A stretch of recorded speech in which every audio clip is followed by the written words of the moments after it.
connecte. Ouais. C'est parti. Bonjour à tous. Ouais. Bonjour à tous. Du coup, on va attendre 2-3 petites minutes le temps que tout le monde arrive et s'installe avant de commencer ce live. Tu vas bien, Stéphane? Bah écoute, impeccable.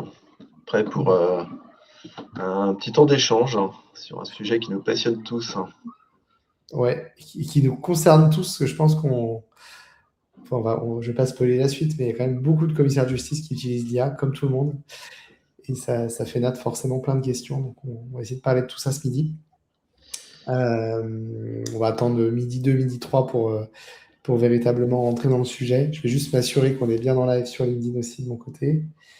Normalement, ça doit être le cas. On va pouvoir partager nos enthousiasmes et nos angoisses.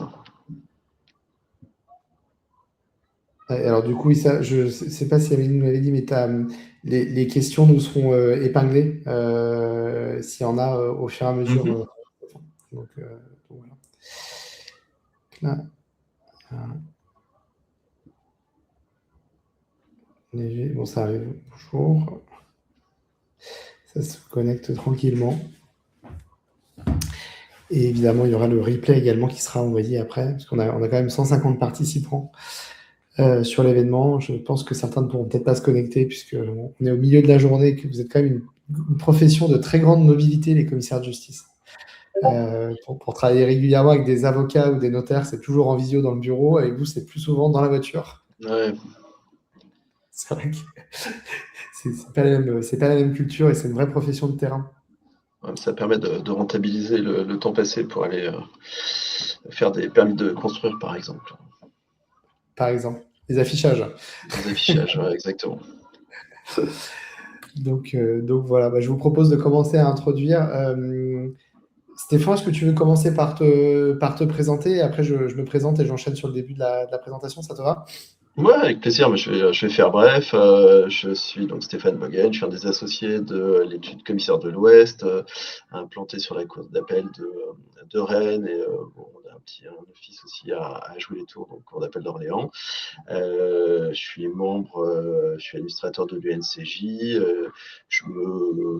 Je m'intéresse assez à l'IA et je suis également représentant de l'UNCJ au sein d'une commission IA de l'UNAPL, donc l'Union nationale des professions libérales, ce qui permet aussi d'échanger avec d'autres professionnels. En tout cas, je suis ravi de participer à ce webinaire. Merci Alexis de m'avoir invité.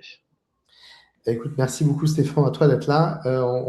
Tu es là aussi et surtout, et tu l'as dit au début, mais en tant que praticien qui s'intéresse à l'IA, mais pas praticien développeur. Donc tu fais partie des personnes qui adoptent, qui testent les outils, mais pas qui les construisent, si je devais être situé dans l'échelle de ceux qui adoptent l'IA.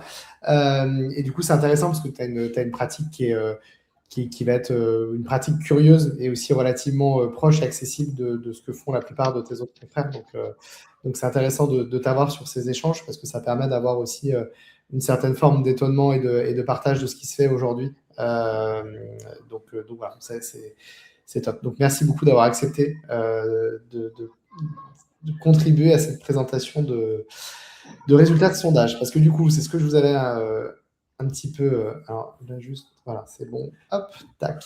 En gros, on a mené donc, une enquête avec l'Union nationale des commissaires de justice au mois d'avril et début mai. Enquête qui avait pour objectif de dresser un petit peu un état des lieux de la profession et de la manière dont elle utilise l'IA aujourd'hui dans son quotidien, et aussi des questions que ça fait naître par chacun. C'est-à-dire qu'aujourd'hui, vous êtes un tiers de confiance, officier public ministériel. Comment l'IA vient bousculer certaines pratiques et dans quelle mesure elle doit renforcer votre rôle de tiers de confiance ou à minima faire en sorte qu'il ne se reprenne. Donc, c'est vraiment des questions également qui sont là. Alors, cette enquête, elle a été conduite donc, auprès de 134 commissaires de justice répondants. Je reviendrai sur la typologie des répondants juste après. Et elle s'inscrit vraiment une profession qui est déjà en mouvement. 2022, huissier plus commissaire-priseur égale commissaire de justice. C'est effectif aujourd'hui, depuis hier à 100%, puisque je crois qu'il n'y a plus de commissaire de justice, d'huissier de justice. Et donc voilà, aujourd'hui, c'est des commissaires de justice pour tout le monde. Ouais, et entre-temps, en 2024, on a l'arrivée des IA génératives qui s'invitent dans les pratiques quotidiennes de chacun et qui viennent bousculer un petit peu l'organisation des modes de production au sein de vos études et la manière dont au quotidien vous pouvez travailler grâce à l'IA. Donc l'idée, c'était vraiment de dresser un état des lieux et de regarder un petit peu comment tout ça s'articule. Évidemment, on regarde bien, mais comment cette transformation vient modifier vos pratiques, la manière dont vous travaillez. Déjà, un petit topo au début, c'est toujours important quand on fait une enquête, c'est de savoir qui a répondu. Qui a répondu? Vous avez 37% des répondants qui ont 25 ans ou plus de pratique professionnelle, 28% qui ont entre 16 et 25 ans et 28% qui ont entre 5 et 15 ans. Étonnamment, les très jeunes, moins de 5 ans, ont répondu à hauteur de 6%. Donc, on pourrait s'attendre à ce qu'il y ait eu plus de répondants au niveau des jeunes commissaires de justice. La réalité, c'est qu'en fait, ils ne sont pas forcément les plus représentatifs, en tout cas, des résultats de l'enquête. Au niveau des zones géographiques, on a 42% des CJ répondants qui sont dans des villes moyennes, 45% dans des grandes agglomérations. Donc, les grandes agglomérations, c'est vraiment les grands bassins de population. C'est évidemment la région parisienne, Marseille, Lyon. Voilà, on est vraiment sur ces grandes agglomérations-là, Toulouse, Bordeaux. Ville moyenne, on est sur toutes les villes entre 15e position démographique à. Voilà. Et rural, semi-rural, on est vraiment sur des études qui interviennent dans des environnements beaucoup plus fermés. C'est ton micro qu'on entend, Stéphane? Pardon? Moi, je sais pas, on dirait que tu as une manif derrière toi. Ah ouais, non, alors j'ai le plaisir de travailler juste à côté d'une école, donc je vais effectivement couper mon micro comme ça. C'est une manifestation, c'est juste des enfants qui partent à la cantine. Et oui, il est midi. Ouais, c'est exactement ça. Donc voilà, donc ce qui est intéressant, c'est qu'on a quand même un panel qui est globalement représentatif à la fois des bassins économiques, sociaux dans lesquels vous évoluez et en même temps quand même de l'ancienneté, modulo les jeunes. Et on a aussi une représentativité qui est intéressante puisqu'on a la taille des études, 5 à 15 personnes. Personnes, c'est commissaire de justice et les salariés. Donc on a une taille d'études moyenne qui est globalement majoritaire parmi les répondants. On a des petites études qui ont également répondu et des grosses. Donc les petites, c'est 27%.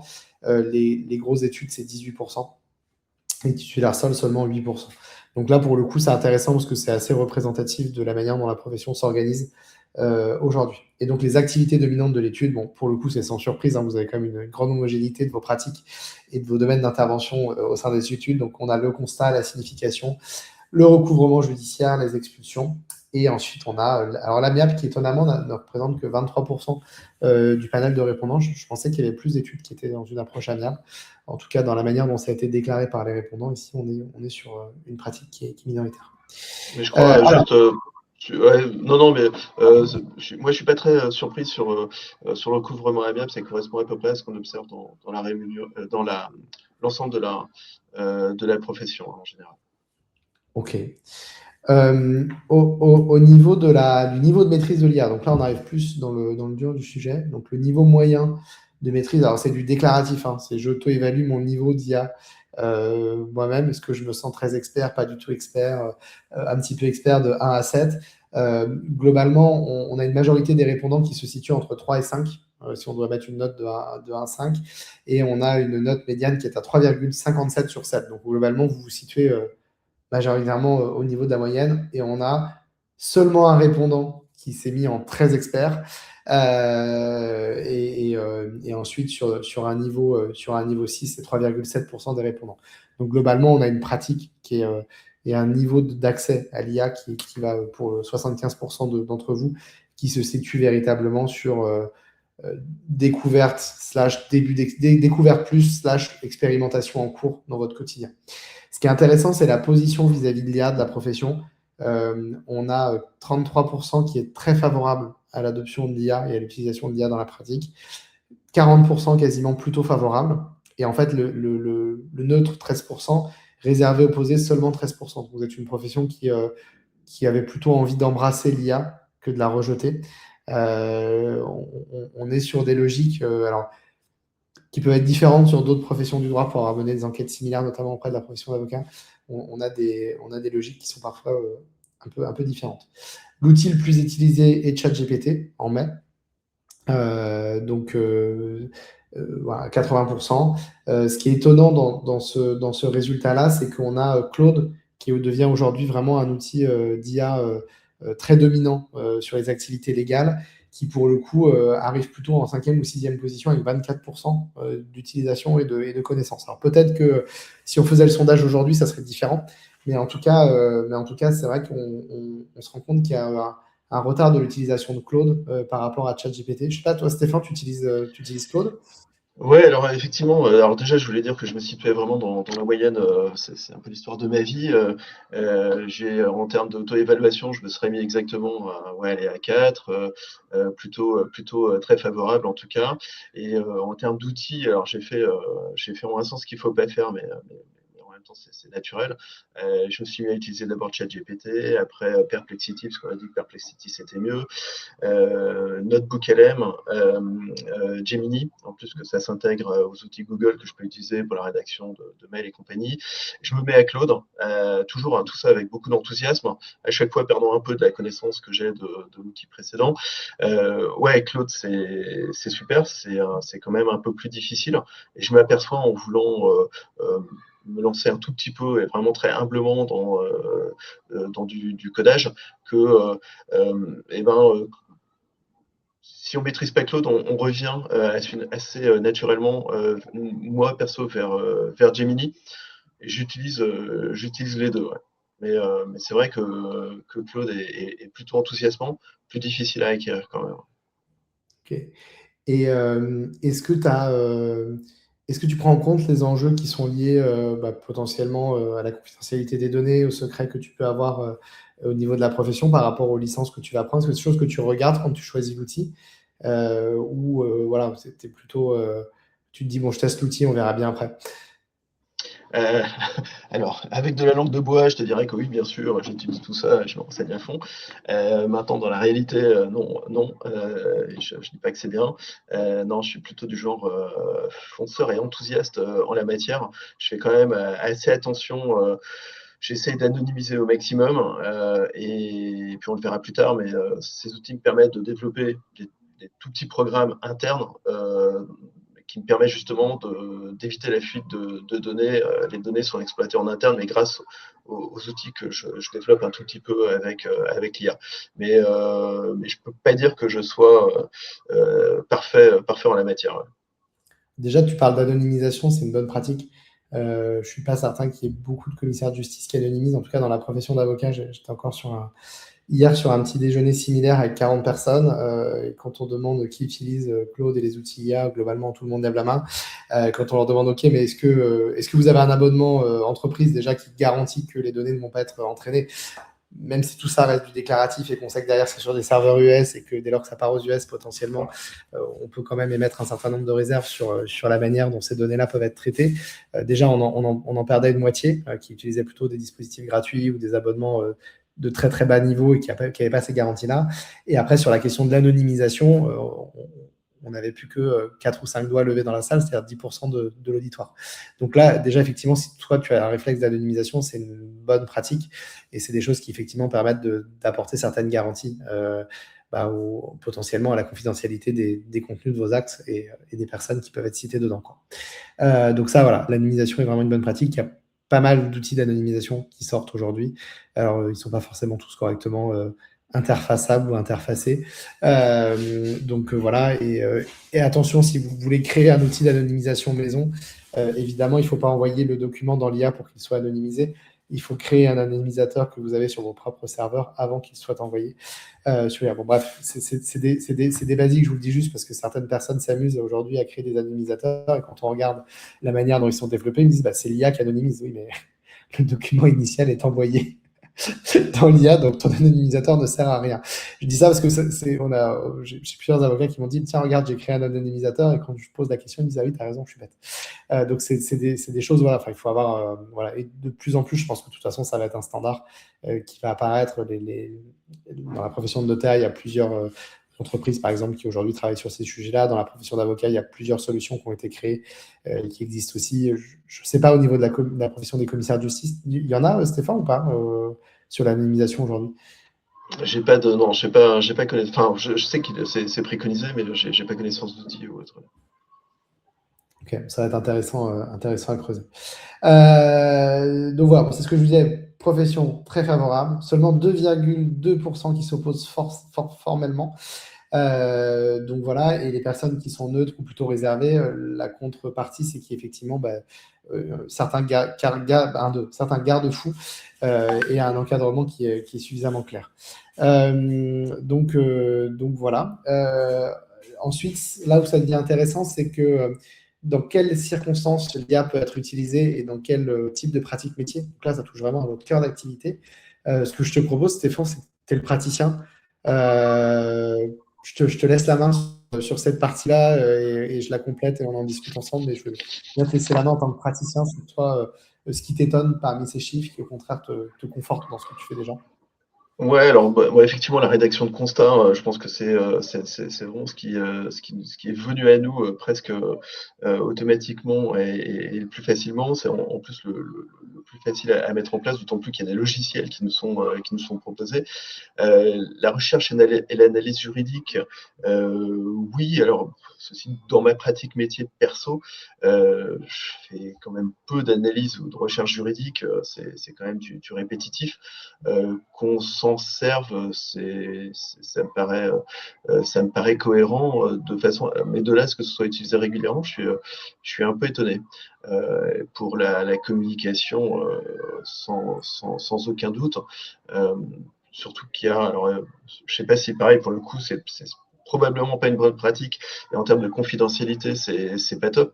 Mais il y a des logiciels comme Gmail ou Copilot qui proposent de la rédaction de mails assistés, ce qui est quand même super pratique et qui fait gagner un temps fou.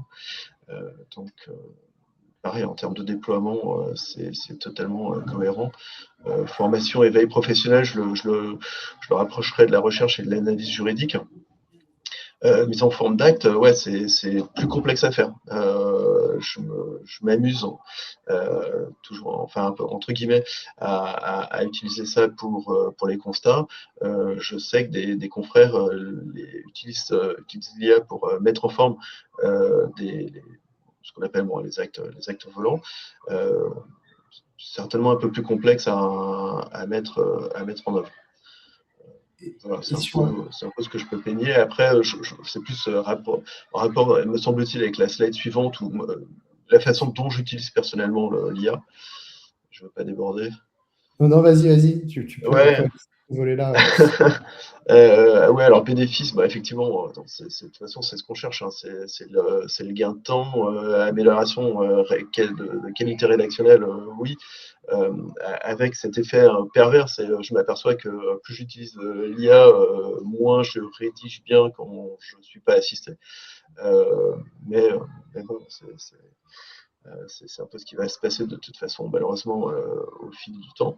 Euh, et, et en termes de gain de temps, bah, alors je me suis fait un petit inventaire à l'après-vert, je me suis noté parce que il y en a tellement oui et non, mais déjà pour le constat, c'est ce qu'on voit hein, d'ailleurs sur la colonne de droite, c'est ce que les confrères disent, hein, c'est que bah, ils se font assister et ça rend les choses plus faciles. Moi, je l'utilise bah, déjà pour la réponse aux appels d'offres, hein, ça permet de rédiger de façon différente de ce qu'on ferait, ce qui est dans un sens toujours bien, même si on est obligé enfin, si on joue entre ce qu'on ferait et ce que la machine nous propose, et il y a un juste milieu et c'est souvent pas mal. Je crée des outils internes. Alors, je viens d'en faire un sur le téléphone à la demande d'un de mes associés qui permet de gérer au mieux, optimiser les tournées, mais au fil de l'eau. C'est-à-dire que je pense qu'on utilise, certains connaissent Route XL qui permet de rentrer plein d'adresses et d'optimiser la tournée, mais il faut se poser. Allez, en 2 heures, j'ai fait un petit outil sur le téléphone où on dicte juste l'adresse, on indique le temps qu'on pense passer sur place, éventuellement l'heure à laquelle il faut passer, et puis ça permet de prendre en compte et d'optimiser. Donc on peut se faire plein de petits outils. Euh, je me suis fait j'ai fait un annuaire interne. Je partage des fiches produits qui permettent, par exemple, aux gestionnaires amiables de requêter un outil qui permet de partager les connaissances, savoir en général ce qu'il faut répondre en cas de contestation, les contestations type des débiteurs. Je pense, je ne l'ai pas encore fait, mais c'est à faire avec nos bases de données. On peut, à mon avis, relativement facilement faire du profilage de débiteurs, chercher en fonction de, justement, en anonymisant, mais en même temps en gardant les dates de naissance, la ville, le montant de la dette, à se dire que tel ou tel débiteur sera plus à même de payer et concentrer nos efforts sur ce type de personnes. On est sur de l'intercite aussi, savoir comment ça fonctionne, quelle est la zone couverte, quel est le kilométrage fait, est-ce que c'est fait surtout en ville, en dehors des villes. Qu'est-ce que je me suis noté d'autre? Je me suis fait un petit outil de gestion de projet, ce qui est toujours sympa. J'ai pas réussi à trouver mon bonheur, ou j'ai pas cherché, ou j'ai pas voulu payer non plus. Ça m'a aidé dans la création de notre site internet. Alors Alexis, tu me dis si j'en dis trop, hein, enfin si je Non, vais non, trop non, loin. non, non, c'est vachement bien. Par exemple, ton outil Euh, de gestion de tâches, comment il fonctionne en fait sur toutes tes tâches? C'est plus une gestion de ta to-do mieux ou ouais, c'est... c'est en fait, j'étais bridé dans ma gestion de ma to-do list, parce que tu rentres effectivement une tâche avec une date d'échéance, éventuellement des sous-tâches, mais je trouvais que j'utilise le truc de Google et Google Task, et c'était pas top. Alors que là, j'ai réussi à dire, déjà, à partager ça, à dire qui est le créateur, qui est le responsable de la tâche, une date de début, une date de fin. Tu peux faire bouger la barre de progression de la tâche. Tu peux filtrer. Je me suis fait une petite timeline, ce qui permet par semaine de voir tous les projets, filtrer parmi les projets, voir s'ils avancent, si tu es en retard. Avoir une petite vue Gantt avec quelques graphiques, mais c'est voilà. Mais c'est pas, on est d'accord, c'est pas une interface qui est connectée à ton outil métier de production pour autant. Donc, c'est toi qui dois le mettre à jour et ou redonner des consignes ou des vocaux pour que derrière les projets se Oui, mettent à jour. ouais, parce que je l'utilise pour notamment, alors ça fait le lien avec, j'utilise l'IA bien évidemment pour faire le compte rendu de mes rédactions. Il y a un truc aussi qui est un peu sympa mais anecdotique, c'est que j'aime bien prendre des notes à la main. Ça me permet de rester concentré. Pour autant, une fois que tu as pris des notes à la main, tu sais pas très bien quoi en faire. Je prends des photos de mes notes, je pousse ça dans l'IA, et l'IA va retranscrire ça parfaitement, il va même me faire la synthèse. Donc pareil, c'est pas un outil que j'ai développé, hein, c'est juste de l'utilisation de l'IA basique, mais voilà, on joint ça. Et malheureusement, en tout cas pour l'instant, nos outils métiers, en tout cas moi j'utilise Neo développé par Fiducial, aucun interfaçage avec une IA quelconque. Donc c'est vraiment deux choses séparées. Ouais, ça évolue dans deux environnements distincts. Ouais. Euh, au niveau de j'avance un petit peu sur les freins potentiellement. Globalement, on n'est pas sur des logiques de problématiques de coût. Alors, on sait que le coût des tokens au niveau de l'IA, on a toutes sortes d'études qui sortent. Il y en a une qui est sortie, je crois, il y a quelques jours, qui indique qu'en fait, ça va coûter 40 fois plus cher dans les prochains mois. Bon, effectivement, 40 fois plus cher dans les prochains mois, je pense qu'on va tous se poser des questions sur la rentabilité.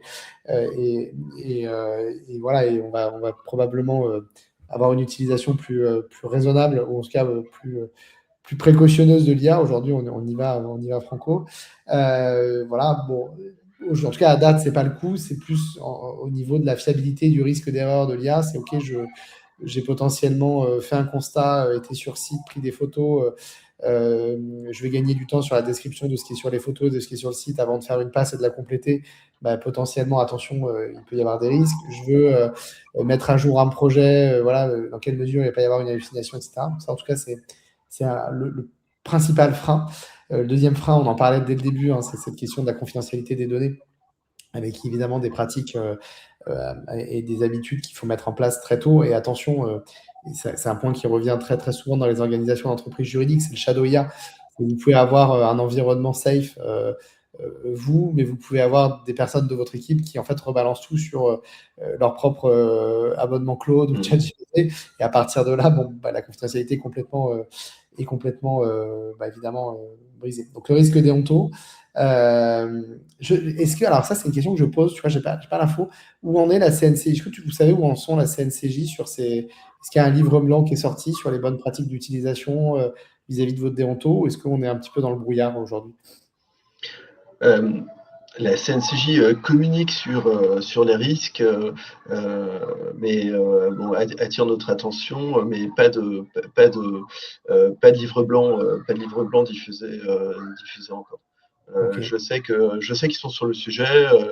J'ai pu échanger avec Olivier Barret, qui est justement monsieur numérique de la Chambre dans le bureau. Il travaille dessus, mais encore rien de sorti. Ouais. On est plus dans un accompagnement. En revanche, on est vraiment très sensibilisé sur les risques cyber et justement sur les problèmes de confidentialité de données, où là, pour le coup, notre responsabilité peut vraiment être engagée. Ok. Donc, ok. Bon, le manque de formation qui ressort aussi, ça c'est commun à toutes les professions du droit, et vous verrez, on vous prépare une journée le 18 septembre prochain avec l'UNCJ qui va être justement dédiée à la prise en main de l'IA au sein de vos études. Le but n'est pas de vous expliquer comment marche l'IA, mais vraiment comment vous pouvez l'adopter au regard de vos pratiques. C'est vraiment l'objectif qui est derrière. Voilà. Les offres ne sont pas adaptées aux besoins métiers. Bon, ça rejoint, vous allez voir ce qu'on a après sur le manque encore de mise en place d'interface IA au sein de vos outils métiers. Je ne vais pas spoiler la suite, mais voilà. Voilà, après, il y a le coût des solutions, mais qui aujourd'hui est vraiment secondaire. Après, il y en a qui indiquent qu'il n'y a pas de frein particulier, ou qu'il y a une résistance interne des collaborateurs. Est-ce que c'est des choses que tu constates, ou des échanges que tu peux avoir, toi, de ton côté, avec certains de tes confrères, Stéphane, sur le fait que les collaborateurs sont plutôt réticents à utiliser l'IA? Peut-être par Alors, peur en de... fait, ben, j'ai pas échangé là-dessus. En tout cas, de notre expérience, il n'y a pas de réticence à utiliser, mais on leur propose pas non plus de les utiliser, parce que comme tu dis, il y a ce risque de voir la fuite des données, et à partir du moment où on pousse à utiliser l'IA, on contrôle plus. Et on n'a pas le moyen, enfin on connaît pas les moyens de contrôler, sauf à avoir une IA interne, mais je m'y risquerais pas, ou je ne saurais pas faire. Mais c'est peut-être une piste de réflexion. Donc là-dessus, non. Alors moi, effectivement, j'utilise l'IA, je développe des petits trucs, je leur mets à disposition des annuaires, des outils, mais je les pousse pas, je les accompagne pas dans l'utilisation de l'IA. Ok. Attends, j'ai juste un problème d'écran. Voilà. Hops. Donc l'acte pour lequel l'IA serait inacceptable, quelle que soit sa performance. Alors, grosso modo, ça, c'est des constantes qu'on a dans toutes les professions réglementées, j'ai envie de dire. J'ai envie de l'étendre au-delà des professions du droit. C'est le human in the loop, qu'on dit en anglais. Donc, c'est le fait que l'humain soit toujours là pour superviser les étapes clés, en fait, de la production. C'est les décisions clés quand elles touchent à un impact humain qui est très important. On peut prendre l'exemple des expulsions dans votre profession. Et après, c'est tout ce qui va être rédaction d'actes. Mais on est vraiment sur la rédaction finale, c'est-à-dire qu'on peut faire une rédaction assistée par IA, mais il y a toujours une lecture attentive à la fin du professionnel qui vient s'assurer qu'on est bien OK. Donc ça, c'est des choses qui reviennent toujours globalement, c'est prise de décision, vérification des étapes clés. En fait, la relecture en fait partie. Donc voilà, je suis quand même surpris parce qu'on a quasiment 12% de la profession qui dit que si l'IA est bien calibrée, on peut tout déléguer. En tout cas, ouais, on peut tout déléguer. Alors, mais je pense qu'il parlait pas de l'expulsion, parce que bon, on va pas envoyer un humanoïde gérer l'expulsion. Mais oui, alors moi, je dois faire partie des 12%, c'est-à-dire que je me dis que ça doit être certainement, enfin, j'aurais plus de facilité à me dire que je contrôle des actes qui ont été rédigés par IA que par mes collaborateurs, parce que mes collaborateurs, pour peu qu'ils soient fatigués en ce moment, ils se couchent très tard parce qu'ils ont fait la fête, enfin, pour aller voir les matchs de foot. Enfin bref, tous les aléas, tous les aléas humains.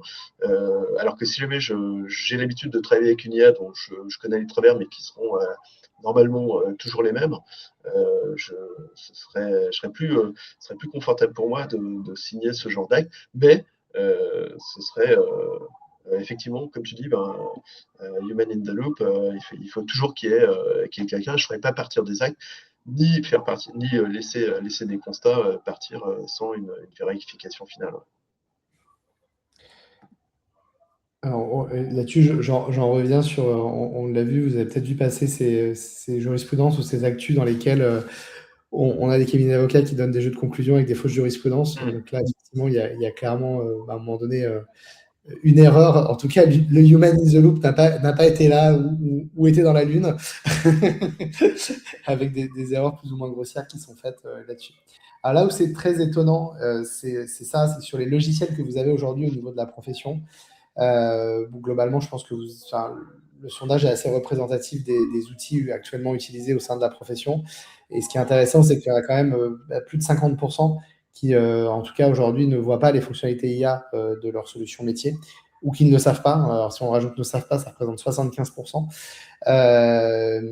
Et sachant que ce qui reste, il y a encore 15% où ils indiquent que c'est en cours de déploiement. Donc, voilà, en fait, il y a seulement 6% de cas dans lesquels il y a, en tout cas moins de 10% dans lesquels c'est soit utilisé, soit on sait que ça existe, mais c'est pas utilisé.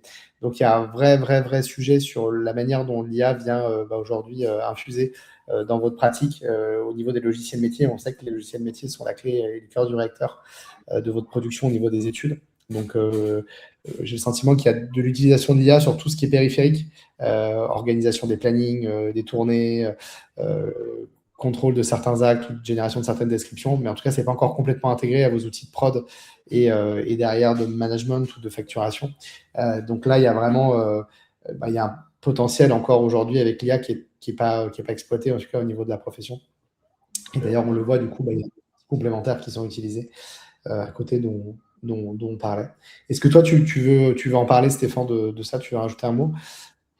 Non, mais effectivement, enfin, je pense que ça va, pour le coup, ça va transformer la profession le jour où les logiciels métiers vont pouvoir fonctionner avec de l'IA, soit directement, soit indirectement, avec des logiciels qui vont venir compléter ces logiciels métiers. Mais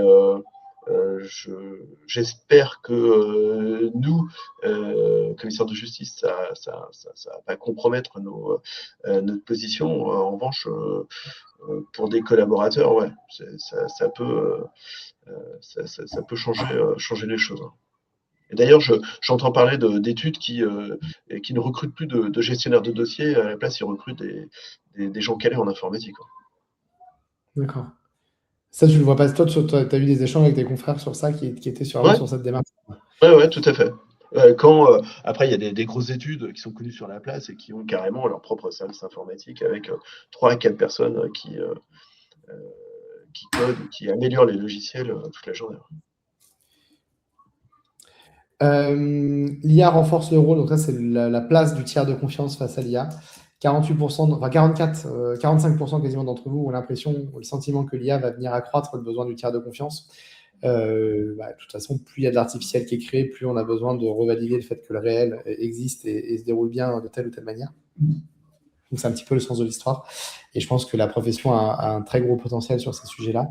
20% indiquent que c'est neutre, c'est ni une menace ni un plus. 17% indiquent que c'est encore trop tôt pour le dire, on n'a pas assez de recul. Et globalement, 10% estiment elle affaiblit durablement ou à court terme. Donc ça reste très minoritaire, le rôle de tiers de confiance. Les actes pour lesquels Ouais. Vas-y. Non, j'allais dire que c'est pas dans mes habitudes, mais je suis plutôt optimiste parce que effectivement, à l'heure des deepfakes, on pourrait nous solliciter de plus en plus pour montrer que telle image, telle vidéo, tel son sont réels et correspondent vraiment à la réalité ou assister à des choses en direct. Et moi, je vois plutôt l'avenir de façon positive. Ouais. Bon, voilà. Et après, les actes pour lesquels la présence humaine reste irremplaçable, évidemment, les constats. D'ailleurs, je ne comprends pas que sur les constats, ce ne soit pas à 100%, puisque c'est une obligation d'être présent sur les lieux. Pareil pour la signification. Et voilà, après, les actes authentiques, bon, ça, c'est vos pratiques, c'est intéressant, mais je suis surpris sur les ventes aux enchères ou sur certains inventaires. Je pense que oui, bah, ceci, c'est en bas, c'est normal. Pardon, c'est moi qui lis à l'envers la slide. Quel territoire la profession doit-elle investir? Bah, ça va avec ce qu'on disait, c'est IA égale besoin de tiers de confiance, donc conservation de preuves numériques, capture log, les eurodatage certifiés, les certifications de contenu générés par IA, au contraire, contenu vraiment réalisé. Et puis après, on a l'accompagnement face aux décisions des algorithmes. Donc ça, c'est vrai que c'est un sujet qui est important, c'est comment la profession peut justement intervenir sur les biais algorithmiques qui peuvent exister, qui de plus en plus conditionnent notre quotidien, ce qu'on voit, ce qu'on fait, ce qu'on peut faire, notamment sur le recouvrement, sur l'accord de crédit, notamment, et ainsi de suite. Donc voilà. Tu veux ajouter un point, toi, sur ça, Non, là je commence à être un peu, j'atteins mes limites, hein. Parce que moi, la conservation de preuves numériques, capture log, je maîtrise pas. Ouais, j'ai du mal à interpréter cette slide. Ouais. Mais Ouais, bah, c'est vraiment en fait sur quel type de sujet vous pouvez, en tant que tiers de confiance, vous positionner, trouver des nouveaux rôles pour justement, parce que l'IA vient modifier la manière dont la société et le droit s'organisent. Et donc, du coup, ça crée aussi des opportunités en tant que tiers de confiance, on en parlait, pour renforcer certaines garanties que vous pouvez apporter. 5 questions sur la relation client face à l'IA. Alors ça, c'est assez intéressant. Les clients ont-ils posé une question à l'IA avant de venir vous voir? Jamais, rarement. Clairement, sur la profession d'avocat, c'est l'inverse, hein. Maintenant, c'est bonjour maître, pouvez-vous me relire la consultation que j'ai générée avec Claude et me donner un avis? C'est vraiment là, ils sont confrontés à fond à ça tout le temps. Pour le coup, en tant que profession de terrain, vous êtes un peu moins embêté par ce genre de points, en tout cas d'échanges qui peuvent être un peu pénibles à gérer avec vos clients. Globalement, vos clients s'en fichent que vous utilisiez l'IA. Donc ça, c'est assez intéressant aussi. Ce qu'ils veulent, c'est que vous fassiez votre travail de manière compétitive, efficacement. Donc voilà. Globalement, ça n'impacte pas non plus la relation de confiance, voire au contraire, ça pourrait la renforcer en expliquant que vous utilisez l'IA sur tel ou tel aspect. C'est presque un gage de confiance sur la manière dont l'étude travaille et s'organise. Devoir d'information du client sur l'usage de l'IA, non par analogie avec les logiciels. Et oui, donc là-dessus, il y a vraiment un partage. Aujourd'hui, au niveau de la profession d'avocat, toujours, je fais des parallèles, mais c'est intéressant, hein. Aujourd'hui, il y a une clause qui oblige les avocats qui utilisent l'IA à l'indiquer dans leur convention d'honoraires. Donc, il y a une obligation de transparence sur l'usage de l'IA qui est fait. Et ça, je me souviens, c'était un débat qu'on avait eu sur une formation qu'on avait déjà organisée il y a quelques mois au sein de la profession et qui, justement, dans lequel on en arrivait à la conclusion qu'il fallait indiquer que quand quelque chose était fait avec l'IA, il fallait l'indiquer. Et c'est pas pour autant que c'est pas de qualité. Bon, même parfois, ça peut être de meilleure qualité, mais il faut l'indiquer par transparence. Donc voilà, je vois qu'on a des questions qui arrivent aussi. J'utilise l'IA de Lexis qui utilise les données uniquement de Lexis. Oui, c'est vrai qu'on n'a pas parlé de Lexis. Je ne sais pas dans quelle mesure beaucoup de commissaires de justice utilisent des bases documentaires de Lexis. Et c'est toute la problématique quand vous avez une IA qui utilise une base de données documentaire, elle se cantonne souvent à la base de données qu'elle a. Et c'est un vaste débat sur est-ce que les éditeurs doivent ouvrir leur base de données qui pourrait être interrogée de manière beaucoup plus ouverte et comparer entre eux. Aujourd'hui, globalement, ils fonctionnent tous dans des systèmes fermés, hein, à part Lexbase. Lexbase ou Papers, même Papers, c'est pas encore un éditeur en tant que tel. Donc c'est assez, voilà, on est plutôt sur des systèmes qui sont fermés. C'est bien que les... Ok, bon, ça va. Donc voilà. Et ensuite, quelles sont les priorités d'action que vous pourriez avoir au niveau de la profession? C'est aller négocier un cadre déontologique réglementaire, produire des guides pratiques et des retours d'expérience, former les commissaires et leurs collaborateurs, proposer ou labelliser des outils IA et défendre la valeur ajoutée humaine du commissaire de justice. Pour info, c'est des problématiques sur la défense de la valeur humaine dans le cadre de la prestation que vous rendez qui est vraiment commune à toutes les professions réglementées aujourd'hui.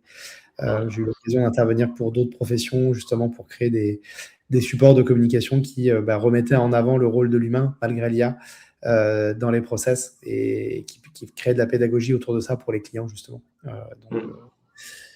Il y a juste une donnée à laquelle je suis sensible, c'est négocier un cadre déontologique et réglementaire, parce que c'est vrai que si jamais on se le fait imposer, en général, l'instance qui nous l'impose va être ceinture et bretelle, comme on dit, et on va se voir imposer un cadre hyper strict qui risque de nous freiner énormément dans l'utilisation ou en tout cas augmenter les risques de responsabilité des études. Donc il faudrait vraiment qu'on soit proactif et proposer justement, enfin participer à l'élaboration du cadre déontologique et réglementaire. Voilà. Et donc, du coup, je vous le disais, le but de ce sondage-là était aussi d'avoir une première idée d'où la profession se situait sur la question IA. Et on organise le 18 septembre prochain au Salon Hoche à Paris une formation qui sera mixte, présentielle. Pardon, pas au Salon Hoche, ça a changé depuis, pardon, je l'ai mis à jour. À l'auditorium de la CNCJ. Une formation qui sera présentielle.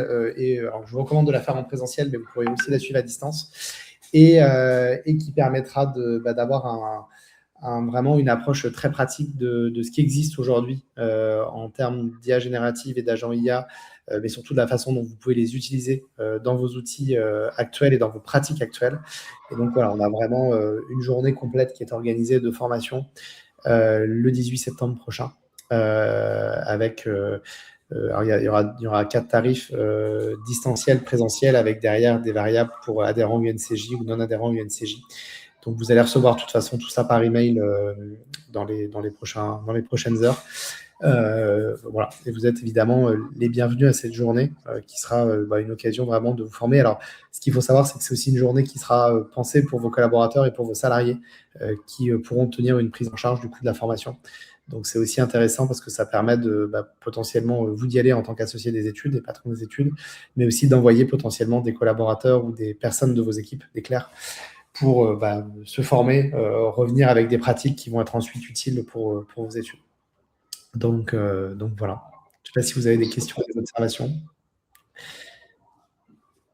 En tout cas, c'est bien que les collaborateurs puissent suivre la formation, parce que souvent il y a un gap entre ce que je disais, entre les CDJ qui utilisent et eux, donc ça permettrait d'entendre au moins les mêmes choses et de savoir ce qui est possible de faire.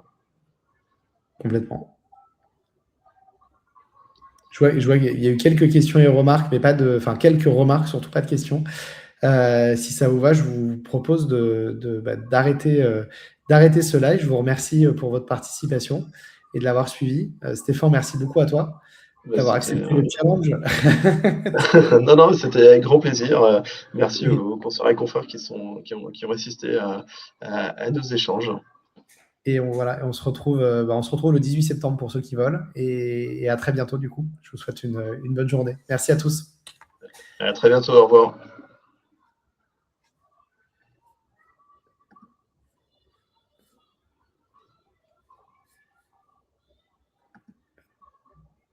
Émilie, je te laisse nous dire si c'est